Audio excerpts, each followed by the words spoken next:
धर्म और रिलीजन में जमीन आसमान का फर्क है। एक 2000 साल वाले पैदा हुआ, उसका कोई पैगंबर था, उसका कोई मसीहा था। एक 1400 साल वाले पहले पैदा हुआ, उसका भी कोई पैगंबर था, उसकी भी कोई किताब थी। पैगंबर आए, पैगंबर चले गए, और 632 में जो इस दुनिया से चले गए, उन्होंने कहा मैं ही आखिरी हूं। उन्होंने आगे की रास्ते ही बंद कर दिया। सनातन कब पैदा हुआ? सनातन की कोई किताब, सनातन का कोई रहनुमा, कोई नेता, कोई उसका मसीहा कोई है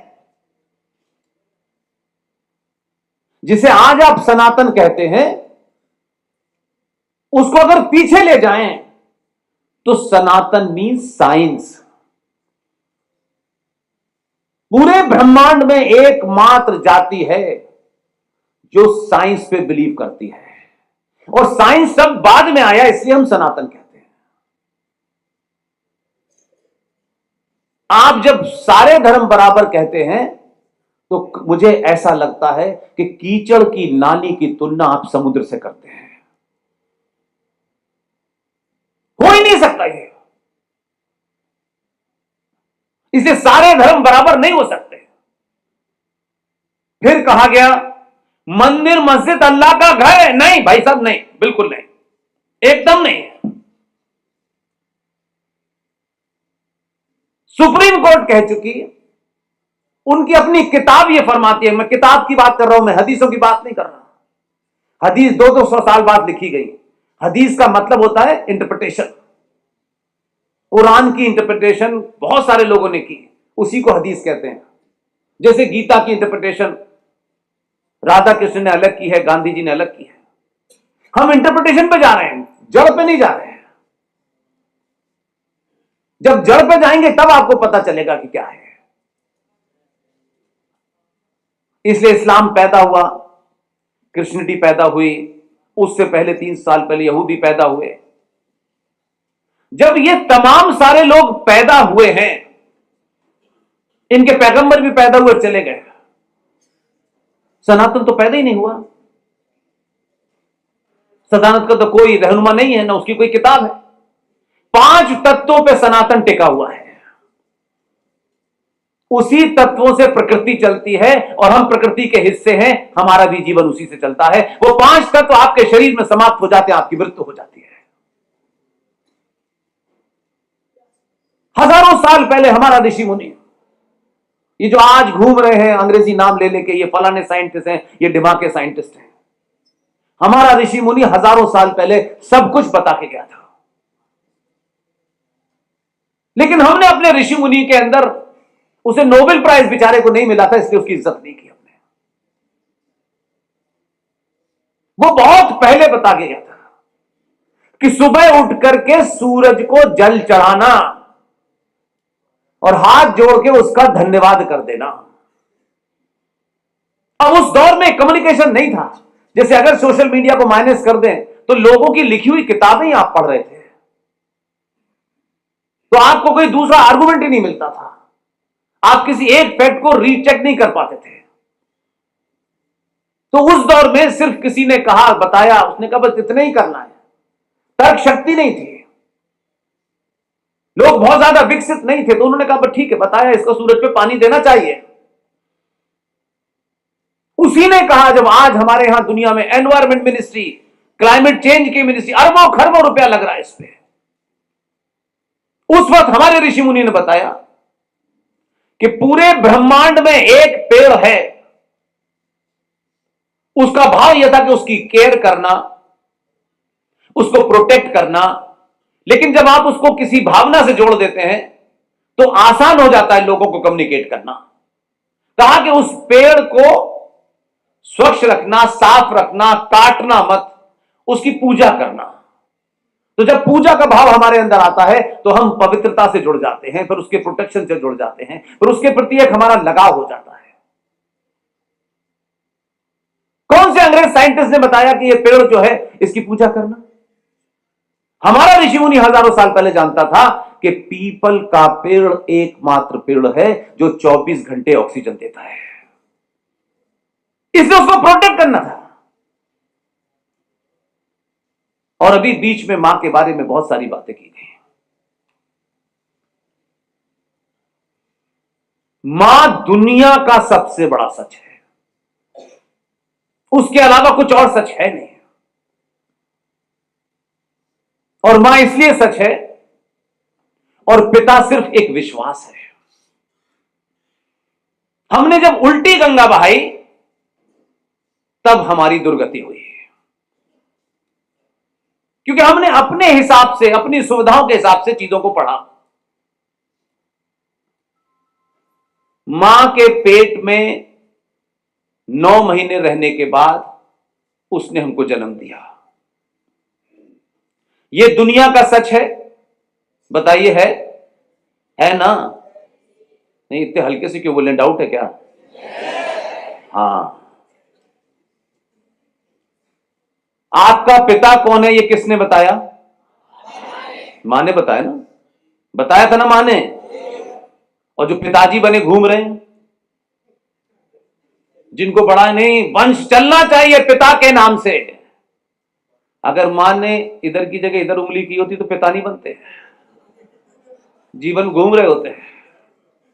जिस समाज में मां अत्याचार के कारण रोने लगे, उसकी यही दुर्गति होती है। सिर्फ मां को दुनिया में पता है कि मेरा पिता कौन है, लेकिन यह आपके लिए महत्वपूर्ण नहीं है।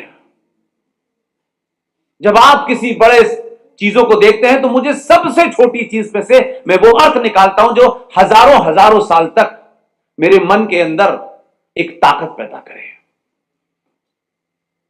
सरकारों की बहुत सारी लोग बात करते हैं, मैं उस एंगल को देखता हूं क्योंकि 20-22 साल जर्नलिस्ट रहा हूं। इसलिए 14 में एक सरकार आई, उस सरकार का पहला नोटिफिकेशन क्या था? पाठक साहब, किसी को नहीं पता होगा। पहला ऑर्डर जियो निकला, पहला शोर नहीं मचा, चुपचाप से एक जियो निकाल दिया।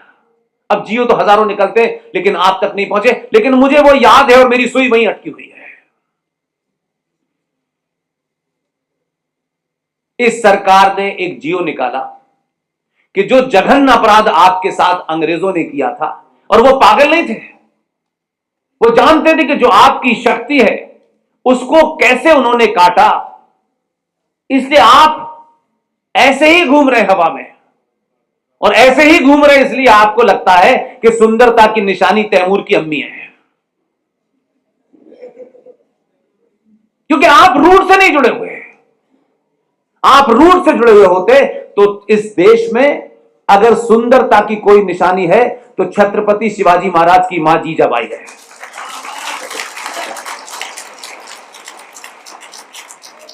इसलिए उन एस्पेक्ट पे ध्यान दीजिए, क्योंकि अभी आपके पास लंबा समय है। गवर्नमेंट ने एक जियो निकाला, बात खत्म हो गई, क्योंकि उस समय जब वो सत्ता में आए थे, शपथ ली, तो लोग बड़े बड़े कामों की बात कर रहे थे, मुझे उसमें ज्यादा इंटरेस्ट नहीं था। उस सरकार ने एक जियो निकाला क्योंकि उसी का इस्तेमाल अंग्रेजों ने आपके खिलाफ किया था, और आपके अंदर धीरे धीरे इतनी हीन भावना, इतना इंफिनिटी कॉम्प्लेक्स, ऐसा से कमतरी बढ़ दिया कि आप जाने अनजाने में सूरज से जुगनू बनना शुरू हो गए। ब्रिटिशर्स ने आपके सामने एक रखा, जब उन्होंने पहला कॉलेज स्कूल खोला वहां बंगाल में, गवर्नमेंट स्कूल खोला। उस स्कूल के बाद से यह परंपरा पड़ी कि स्कूल के अंदर जो सर्टिफिकेट जमा करने हैं कि मैं स्वर्गीय बलदेव प्रसाद का बेटा हूं, उस सर्टिफिकेट को जब तक अंग्रेज अफसर अटेस्ट नहीं करेगा तब तक आपका वो डॉक्यूमेंट वैलिड नहीं होगा। अब मेरा प्रश्न यह है कि मुझे यह बताएं, मैं अपना सर्टिफिकेट कि मैं स्वर्गीय बलदेव प्रसाद की संतान हूं, मेरा जन्म इस डेट में हुआ है, ये अंग्रेज अफसर कैसे, किस कारण से, कौन से जादू से, कौन से फिल्म से बता लेगा कि मेरा यही पिता था? लेकिन यह बताया गया कि अंग्रेज बताएगा, अफसर साइन करने के बाद तभी आपका पिता का सही अटेस्टेशन होगा और तभी फिर आपको नौकरी मिलेगी। यह आपके मान सम्मान को कुचलने वाली बात थी। अंग्रेज चले गए, अंग्रेजों की बनाई व्यवस्था चल रही है। तब आज के दौर में मुझे लगता है कि 10 साल 5 साल पहले आप में से कितने लोग छोटे छोटे सर्टिफिकेट को अटेस्ट कराने के लिए फर्स्ट क्लास गजेट ऑफिसर के पास जाते थे कि नहीं जाते थे? यह कंपल्सरी था। लेकिन अपने मन से सवाल पूछिए, गजेटेड ऑफिसर को कैसे पता चला कि ये मेरा पिता है? जो आपने लिख दिया उसने उस पर साइन कर लिए, किसी ने 10 रुपए ले लिए, किसी ने 50 रुपए ले लिए। 10 रुपए में वो आपके पिता को अटेस्ट कर रहा है और आप उसको अटेस्ट कराने के बाद, भाई मैंने अटेस्ट करा लिए, आपने कभी सवाल नहीं करा मेरा पिता कौन है? अगर दुनिया में कोई अटेस्ट कर सकता है तो मेरी मां कर सकती है, सिर्फ आपने नहीं किया। यही भारत में चलन था। सभ्यताओं के युद्ध में जो भी उस समय के लोग होते हैं, उनको हमेशा उनके अंदर एक कॉम्प्लेक्स भरा जाता है। उनको अपनी आस्थाओं के प्रति, अपनी परंपराओं के प्रति ऐसा हीन भावना पैदा कर दी जाती है कि वो अपनी सारी चीज को तुच्छ समझते हैं। इसलिए अंग्रेजों ने जानबूझ, ऐसा नहीं था,